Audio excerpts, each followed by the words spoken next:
عدالت میں خاموشی غیر معمولی تھی۔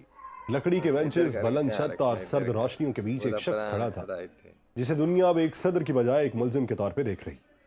نیکولس مادورو، وہی مادورو جو برسوں تک امریکی پابندیوں، دھمکیوں اور عالمی دباؤ کے باوجود اقتدار میں کھڑا رہا، آج امریکی عدالت میں یہ کہنے پر مجبور ہوا کہ وہ ایک جنگی قیدی ہے۔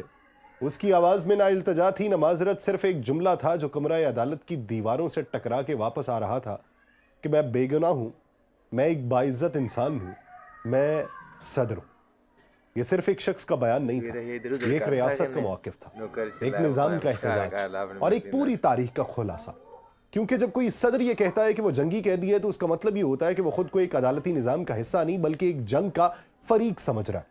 اور یہی وہ نقطہ ہے جہاں یہ معاملہ محض قانون سے نکل کے سیاست، طاقت اور عالمی نظم کے سوال میں بدل جاتا ہے۔ امریکی استغاثہ نے مادورو پر منشیات اور دہشت گردی کے الزامات عائد کیے، ایسے الزامات جو اس سے پہلے بھی کئی رہنماؤں پر لگائے جا چکے ہیں۔ الزام لگاؤ، میڈیا کو دو، سرخیاں بناؤ اور پھر اسے سچ مان لو۔ عدالت نے مادورو کو 17 مارچ کو دوبارہ پیش کرنے کا حکم دے دیا ہے۔ بظاہر ایک قانونی کارروائی ہے مگر پس منظر میں ایک پورا اسکرپٹ چل رہا تھا، اور اس دوران وینزویلا کی پارلیمنٹ کے سربراہ نے اعلان کیا کہ مادورو کو واپس لانے کے لیے ہر ممکن ذریعہ استعمال کیا جائے گا۔ یہ بیان صرف ایک سیاسی رد عمل نہیں تھا بلکہ اس بات کا اعلان تھا کہ وینزویلا اس گرفتاری کو قانونی نہیں بلکہ اغوا سمجھتا ہے۔ ایک منتخب صدر کو غیر ملکی عدالت میں پیش کرنا ایک خود مختار ریاست کے لیے محض توہین نہیں بلکہ کھلی مداخلت ہوتی ہے۔ اور پھر یورپ سے ایک اور خبر آتی ہے، سوئٹزرلینڈ اعلان کرتا ہے کہ وہ نیکولس مادورو سے منسلک تمام اثاثے منجمد کر دے گا۔ کہا جاتا ہے کہ یہ اثاثے اگر ناجائز ثابت ہوئے تو انہیں وینزویلا کے عوام کے فائدے کے لیے استعمال کیا جائے گا۔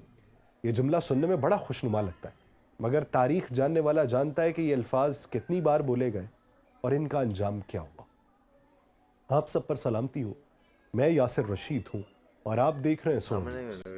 ناظرین، اس سے پہلے عراق میں صدام حسین کے اثاثے عوام تک نہیں پہنچے تھے۔ لیبیا میں قذافی کے منجمد اثاثے آج بھی مغربی بینکس کے اندر دفن ہیں۔ افغانستان کے اربوں ڈالر آج بھی منجمد ہیں اور عوام قطاروں میں کھڑے، مگر ہر بار یہ کہا جاتا ہے کہ یہ سب عوام کے لیے۔ سوال یہ نہیں کہ پیسہ کہاں گیا، سوال یہ کہ فیصلہ کون کرتا ہے۔ یہاں ایک لمحے کے لیے رک کے بڑی تصویر کو دیکھنا ضروری ہے۔ نیکولس مادورو کی عدالت میں پیشی، سوئس اثاثوں کی ضبطی، امریکی الزامات اور عالمی میڈیا کی ہم آواز سرخیاں، یہ سب الگ الگ واقعات نہیں ہیں، یہ ایک ہی زنجیر کی کڑیاں ہیں اور ایک ایسا طریقہ کار جسے ہم بارہا دیکھ چکے ہیں۔ سب سے پہلے کسی ملک کو عالمی میڈیا میں ایک مسئلہ بنایا جاتا ہے، پھر اس کی قیادت کو غیر اخلاقی، کرپٹ، ظالم یا مجرم دکھایا جاتا ہے۔ اس کے بعد پابندیاں، قانونی کارروائی اور آخر میں یا تو فوجی مداخلت یا عدالتی گرفت ہوتی ہے، اور قانون یہاں انصاف کا آلہ نہیں رہتا بلکہ طاقت کا ہتھیار بنتا ہے۔ نیکولس مادورو کا یہ کہنا ہے کہ وہ جنگی قیدی ہے، یہ اسی حقیقت کی طرف اشارہ کرتا ہے کیونکہ اگر یہ واقعی ایک عدالتی معاملہ ہوتا تو سوال یہ پیدا ہوتا کہ خود مختار ملک کے صدر پر امریکی عدالت کا اختیار کیسے قائم ہوگا، کس قانون کے تحت، کس عالمی معاہدے کے تحت۔ یہ وہ سوالات ہیں جو عدالت کے اندر نہیں پوچھے جاتے کیونکہ وہاں صرف فرد کھڑا ہوتا ہے نظام میں، مگر اصل مقدمہ فرد پر نہیں ریاست پر ہوتا ہے۔ وینزویلا کے تیل پر، اس کی خارجہ پالیسی پر، اس کے اتحادیوں پر اور اس کے حق خود مختاری پر۔ سوئٹزرلینڈ کا اقدام بھی اسی سلسلے کی ایک کڑی ہے۔ یورپ اکثر خود کو غیر جانبدار ظاہر کرتا ہے مگر جب فیصلہ کن لمحہ آتا ہے تو وہ بھی اسی عالمی طاقت کے بیانیے میں شامل ہو جاتا ہے۔ اثاثے منجمد کرنا دراصل یہ پیغام ہوتا ہے کہ ہم بھی اس فیصلے کا حصہ ہیں، چاہے اسے قانون کا نام دیا جائے یا اخلاقیات کا۔ یہ سب کچھ اس وقت ہو رہا ہے جب دنیا پہلے ہی ایک نئے دور میں داخل ہو چکی ہے، وہ دور جہاں صدر عدالتوں میں کھڑے ہیں، جہاں فیصلے جنگ اور قانون کے بیچ معلق ہیں، اور جہاں عالمی نظام ایک بار پھر یہ ثابت کر رہا ہے کہ طاقتور کے لیے قانون الگ ہے اور کمزور کے لیے الگ۔ نیکولس مادورو کی عدالت میں کھڑی تصویر محض ایک تصویر نہیں ہے، یہ آنے والے وقت کا اشارہ ہے۔ آج وینزویلا ہے، کل کوئی اور، آج لیٹن امریکہ ہے، کل مشرق وسطیٰ ہوگا۔ طریقہ کار ایک ہی رہے گا، صرف کردار بدل جائے۔ جب نیکولس مادورو نیو یارک کی عدالت میں کھڑا خود کو جنگی قیدی کہہ رہا تھا، اسی لمحے دنیا کے مختلف دارالحکومتوں میں ایک ہی سوال گردش کر رہا تھا کہ یہ سب اچانک کیسے ہوا؟ کیا واقعی ایک سپر پاور نے محض قانون کے تحت کارروائی کی، یا اس کے پیچھے وہی پرانا منصوبہ تھا جس کی بازگشت مہینوں سے سنائی دے رہی تھی؟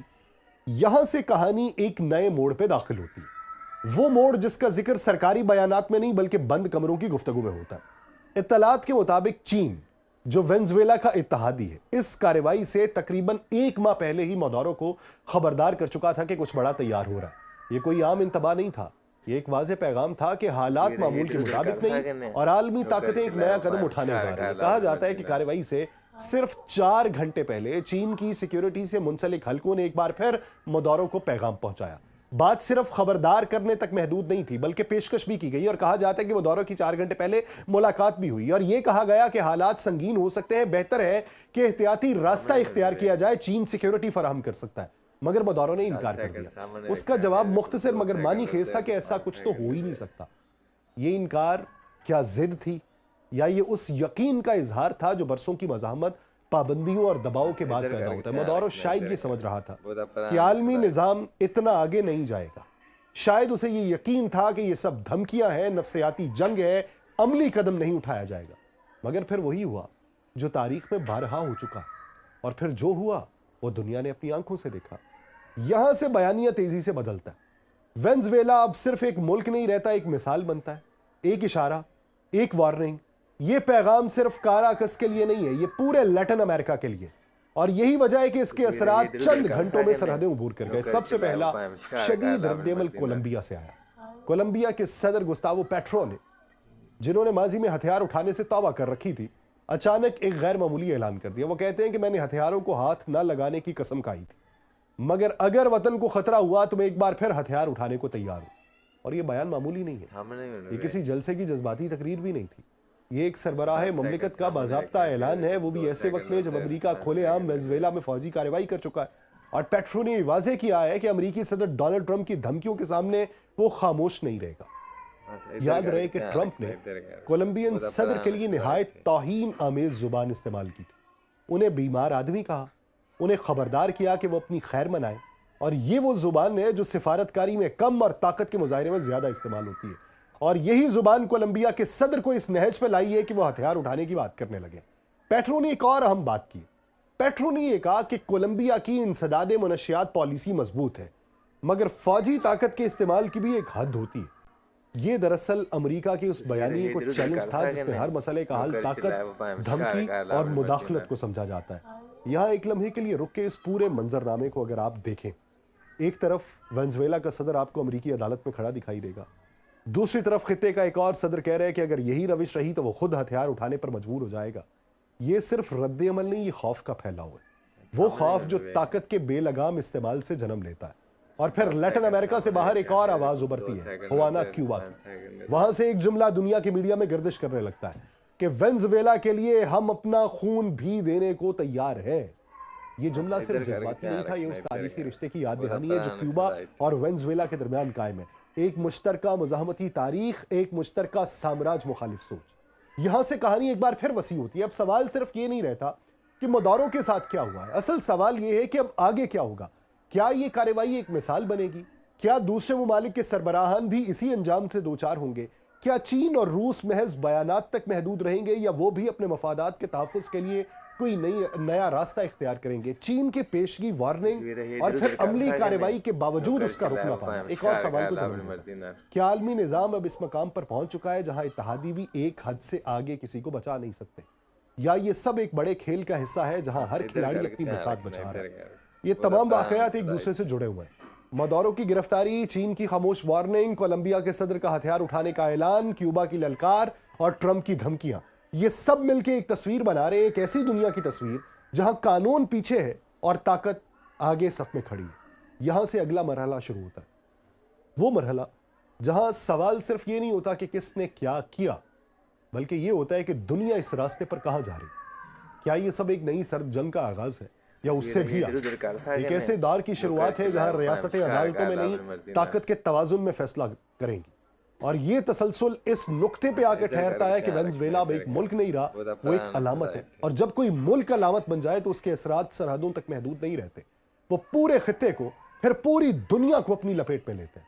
अगला बाब इस सवाल का जवाब तलाश करेगा कि आया ये रद्द अमल महज जज्बाती है या लैटिन अमेरिका वाकई एक नए मज़ाहमती दौर में दाखिल हो चुका है? क्योंकि तारीख गवाह है, जब खित्ते एक साथ बोलने लगे तो आलमी निज़ाम को भी खुद को नए सिरे से देखना पड़ता। मुझे दीजिए इजाज़त, अल्लाह ने